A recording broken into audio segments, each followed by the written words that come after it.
What inspired me to take on the project? You know, when Emily was, when she was in production for the stage play, you know, she had contracted me to come and do some video work.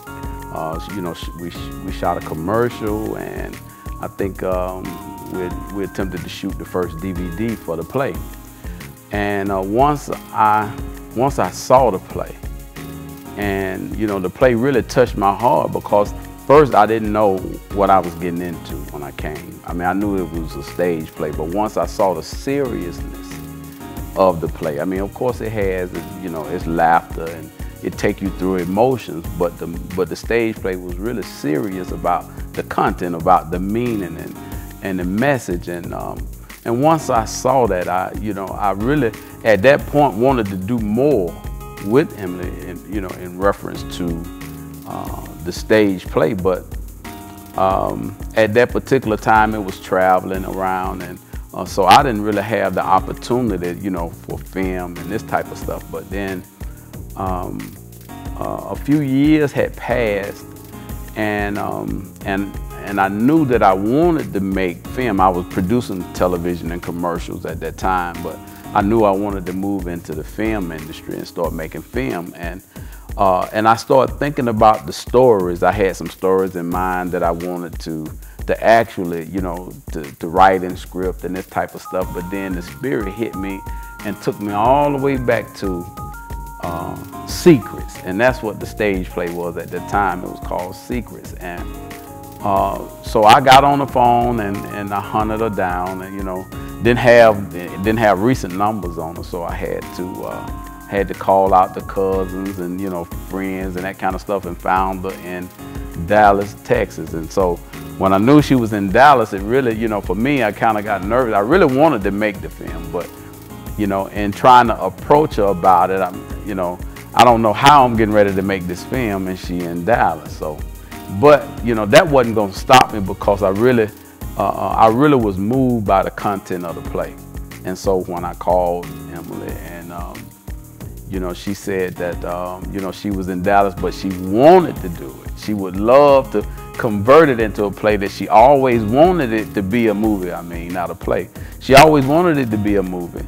Then so we were in agreement about making it, turning it into a movie. So, but the details at this point was, how do we do that? You know, how do we take this? And you know, and she in Dallas, I'm in Atlanta, and you know, having to try to make this happen. And so I got inspired, you know, to answer the question. I got inspired by being a part of the stage play production, you know, in the media side of it.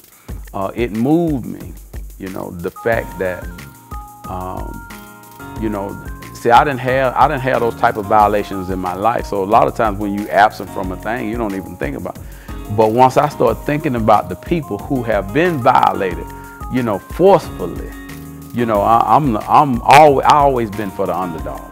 You know, if I seen somebody, you know, somebody being abused and that kind of stuff, then I will have to step in, because you know, I just don't like that kind of, you know, those type of actions in people. And so it really set in me to be able to know that, you know, the evil exists that will come and force themselves on children and that kind of stuff. And so being a minister of the gospel, and you know, I feel like, you know, the TV, the commercials, and the films and stuff that I do is a ministry in itself. I wanted to be able to help and minister to those that needed this type of, you know, that needed this type of experience, this type of media, to, you know, because a lot of times, you know, we don't always hear a preacher.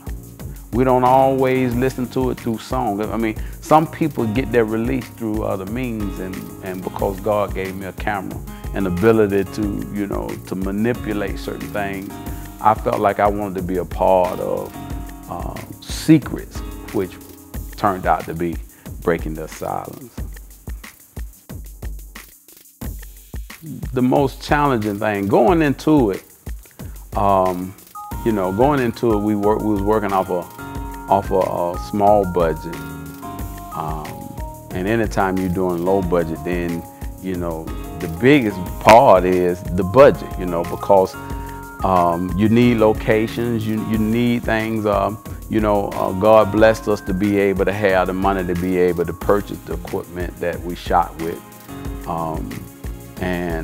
So we didn't have issues as far as the equipment, but we still had to have actors, you know, actresses, crew, locations, you know, makeup, hair, you know, and all of those things. And so how to be able to do this with a small budget, and so the production side of it was really, you know, the main obstacle, I think, was being able to obtain the things that was necessary without being able to actually give people money up front. That was probably the most,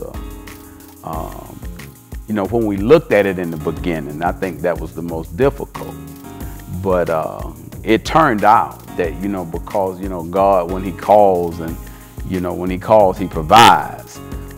You know, some of the things that we thought that we were going to run an issue with, you know, financially, it actually, you know, it actually worked out to where we was able to barter some things. We were able to defer payment on certain things, and gifted, you know, locations was gifted to us, and so God made things happen. And I think, you know, in a production, I mean, you got so many variables. And any one of those things, any one thing in the production can become a problem if it's a problem, and can be. But you know, I thank God, you know, for a good production, a good, you know, cast, you know, dedicated cast and crew, you know, the direction, and, you know, all of the things that we did to make this movie happen. I believe was all orchestrated by God, because it all ended up coming together, and so the movie is complete, and we're on our way for the movement.